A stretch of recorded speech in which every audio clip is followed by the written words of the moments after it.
Good. So, I forget what I was saying.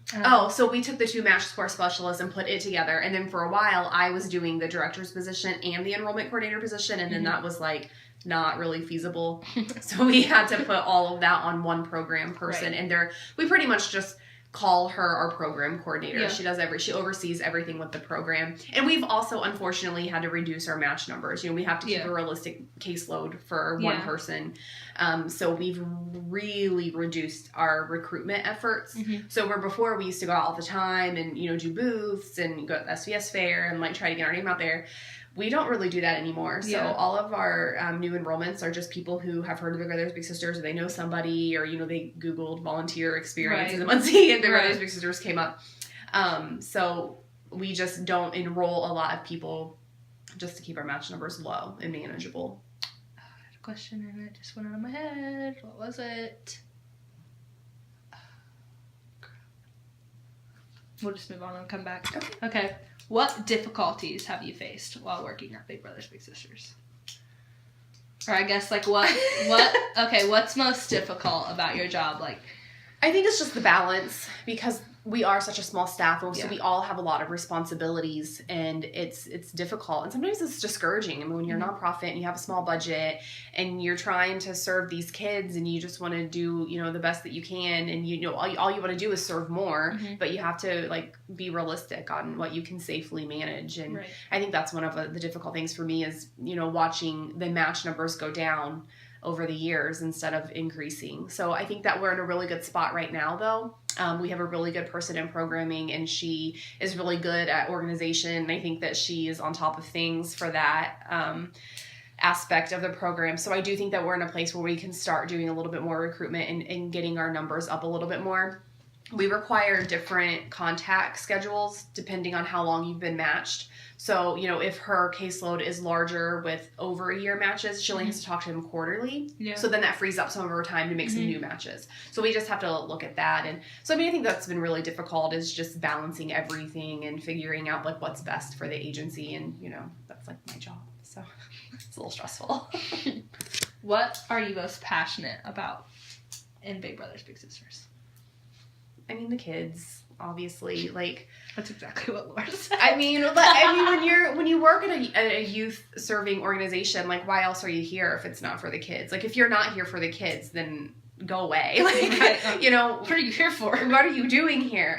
Our kids are our kids, and we get kind of protective of them if someone drops the ball on them. Like we get upset. It's not just like, oh, we have another number on our match list. Like they're little people to us, and we want to make sure that they're coming, their parents are trusting us to bring this person into their lives that's going to do good for them, and we don't want to let them down. So we want to make sure that we're introducing healthy people into their lives, and people who are going to be consistent, and not see them for 6 months and then completely drop out of the world for them. And it's sad how often that happens, that it's like they were matched for 2 years and all of a sudden the volunteer just stopped calling and they never knew what happened. And it's just a simple conversation that they can have with their little about life changes, and they're going to have to move on, and kids are resilient and they're okay with it.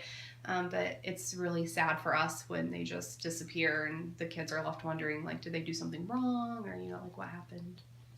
Okay, can you talk about like the events that you do, like all of them? Yes. Okay. We have 2 major fundraisers a year. So For Kids' Sake is like our thing. So we do Dance for Kids' Sake and Art for Kids' Sake.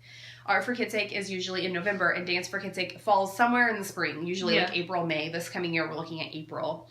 Dance for Kids' Sake is actually our larger fundraiser. We have raised over $100,000 on that event in the 5 years that we've done it. So every year we've raised at least profited $20,000. So that's a really good event for us with as small as an agency as we are. And I think that that's the one that people know us for. A lot of times, if I talk about, we're having a fundraiser, they'll say, oh, is it the dance? Is it the dance thing? And it's a lot of fun. People seem to really enjoy it. And we have couples in the community that raise money for us and learn a choreographed routine at the same time. So it's a big ask. for the people that participate. So you have to find people who really care and want to do something good for the agency. So that stands for Kids Sake. And then Art for Kids Sake is more of just like a social event. Yeah. So it's at Cornerstone, and we have like catered food, we have a cash bar, and this year we're having a live ice sculpture demonstration, which we had last year, and it was a huge hit. I thought it sounded kind of silly. I was like, I don't really know, but like he had a chainsaw. I'm like, I don't really know if that's a good idea. But it went over really well, and it was a big hit. Everybody was like crowded around him the whole time. Like, what's he doing? Like, what's it going to be? Because it started off as a block of ice, and it ended up being a dragon in the end. Oh, wow, that's really cool. It's pretty cool. We're going to have a caricature artist this year. We're going to do like a selfie booth. And then we have brushes and bubbly going on during the cocktail hour, which is like wine and canvas. Right. So we have like a shortened version of it going on in the balcony. And then at a certain point, around 7:30ish, we're going to stop all of that stuff, and we're going to all come together and do like a live art auction. So we've got like 7 artists working on pieces for us that we're going to live auction off that night. So it's all about raising money for the agency, but it's more of like a fun time. Where Dance for Kids Sake is fun for the people participating. Right. But the only people that really get a really big kick out about coming are people who know the people who are dancing. Yes. Where Art for Kids Sake is for everybody. Right. Those are big fundraisers. Beyond that, events would be like smaller things for matches that we vary, just depending on what people want to do. I saw something, and I can't remember, the Giving Tree? Yeah, the Giving Tree. We've done that a couple of years, and it's our way of trying to give back to our families at Christmas time. Yeah. So we will ask the families just to give us like requests, do like a want and a need for the children, sizes that they like, favorite color, that kind of stuff. And then we just put them on little ornaments, and we'll put them at the Art for Kids Sake event, and people like tear off the information, and then we'll have their address and phone number and contact information so we can make sure that we get the presents back. And then they just bring them back here to the office and drop them off, and then we deliver them to the families. And we usually leave it up to the parents how they want to do it. If they want their kids to think that the presents came from Santa Claus, then we'll be sure to arrange a time to come to the house when the children are home, so that they can still have presents from Santa in the morning when they wake up. So a lot of our families can't afford that, the extras of Christmas. They have multiple kids, and they do their best, but they don't get a lot. So any little bit we can do to help that's what we are here for. So we try to pick families that we know need the help, because not all of our families do. So, and they're really good about being honest with us. Like if we ask them if they need help this year, a lot of them will say, no, actually we're doing good. I have been saving, or I've got a layaway in or whatever. Right. But we always try to pick some families that we know could really use it. Okay. I had another question, and then you keep talking, and I keep forgetting. Sorry, because I talk too much. It's fine. No, it's good. Okay. Do you have regular donate people who donate regular? I guess I'm not trying. I don't know. I don't want you give me a name or anything. Right. We do. Individual donor database is a huge deal for nonprofits. Yeah. And we did not have a huge one. I think that the funding, because back in the day, being a United Way agency was a coup. If you were a United Way agency, people just kind of thought of you as being set. Right. So, which was great for the agencies. I mean, it's wonderful to have the support of United Way, and we absolutely couldn't function without the United Way. They still are wonderful supporters for us.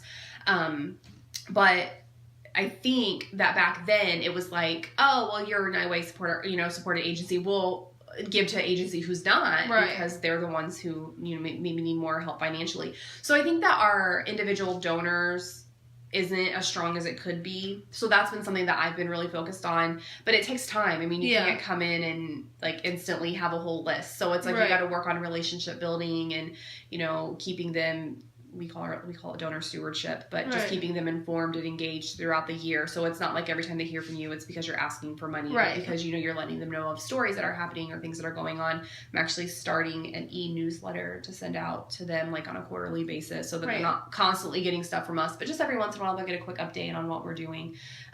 So yeah, that's a huge thing. That's how you really, as an agency, as a small agency, you really want to be supported by individuals. It's harder to come across grant sources and that sort of thing, and fundraising events are just so much work. So right. Do you ever have any bigs that want to volunteer their time not only with the children but in the agency as well, yes. Helping plan events? Or Absolutely. We have 3 bigs on our board, so that has been interesting. It's nice to have people that know that side of the program on the board, and get their input on things. And then we have several, like for example, like Dance for Kids Sake beforehand, we'll always send out to some of the volunteers, like, we need some help with Dance for Kids Sake. Would you and your little be interested in coming and help us pass out programs? Like that kind of stuff. We like for our matches to come so that they bring a little bit of the program to our events. But not necessarily in a capacity where they're like speaking in front of a crowd or something, but just to be able to come. Sometimes we'll ask our volunteers to help us with booths because we are so small. It's very difficult for us, with our time limitations to be able to go out and set up booths. So we've sent that out to help.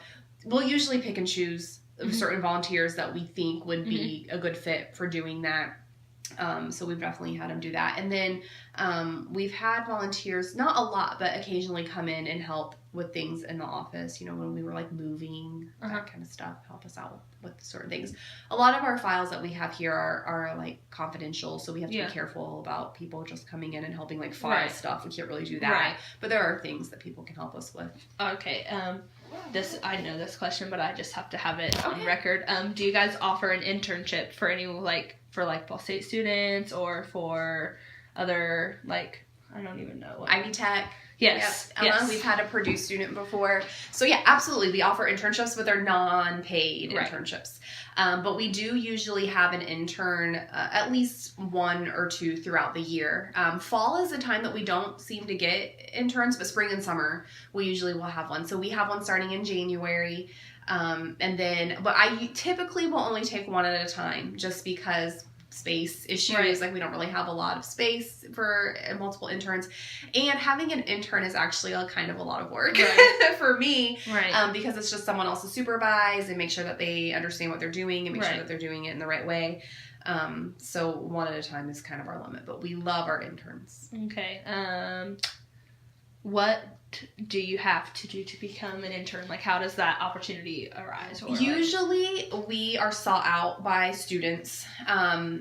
We have a really great partnership with the social work department at Ball State. So they have us on a list. So when they're ready to do their practicums, a lot of times the students will say, these are my top 3. They'll reach out to us and ask if we're taking interns. And then if so, then they'll send me resumes. One time I had multiple resumes and we could only take 1. So I had to interview and pick somebody. Yeah. So that was difficult to pick, from the interns because they're free work. It's can I just take them both? But we really can't.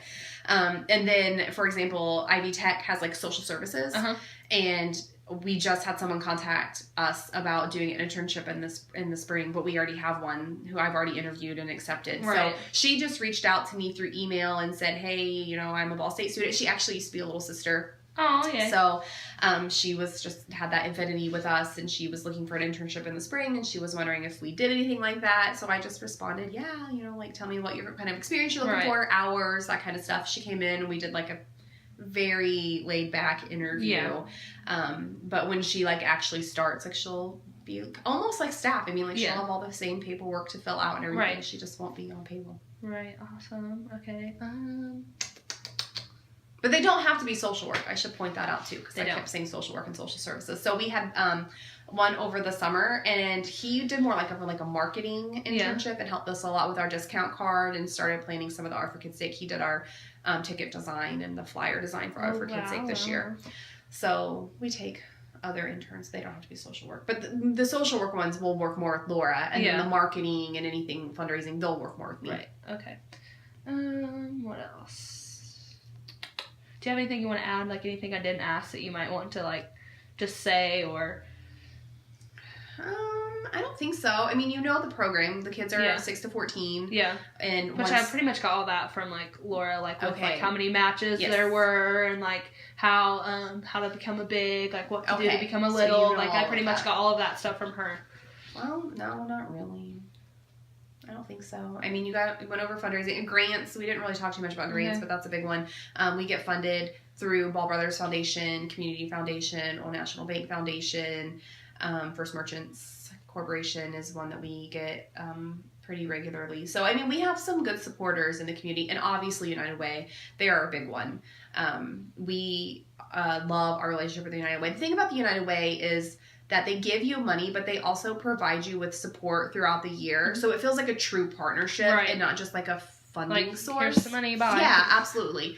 So I try to do for them as well throughout the year. So if they need, like for example, they run their campaign, you know, for a certain couple months, and it's like September, October, I think, and they go through all these different businesses, and they're trying to get people to give through their work. You know, you can set up your payroll deductions and that kind of stuff. So I went and spoke at Muncie Power Products just on behalf of United Way, and as an agency, what it's like for us to be funded by them. So even though we had a change in funding from United Way, it wasn't like a negative thing like, on the we're relationship. dropping you. Right. Yeah. It was just like, well, they told us. Like sorry, hey. You know, it was like going on. for several years they had been saying, like, we're not going to be able to keep funding at this level, you know. Right. But it's just hard when you're a nonprofit to prepare for that. So, but they're still a great partner for us, and I love our relationship with them. So I think that's really important for us, is that, you know, we're an United Way agency. We always like to promote that as much as we can, because we, you know, they give us a lot of money. So we like to we like you. We like them. We like for people to know that they're a great supporter of us. And then our other grant sources are great, as far as the ones I already mentioned. So I think that those are important things to know, where we get our money, like, you know, how do we function. So we do grants, fundraising, events, individual donors. We call those contributions. Okay. Yeah, that's about it. Okay. All right. I think that's good.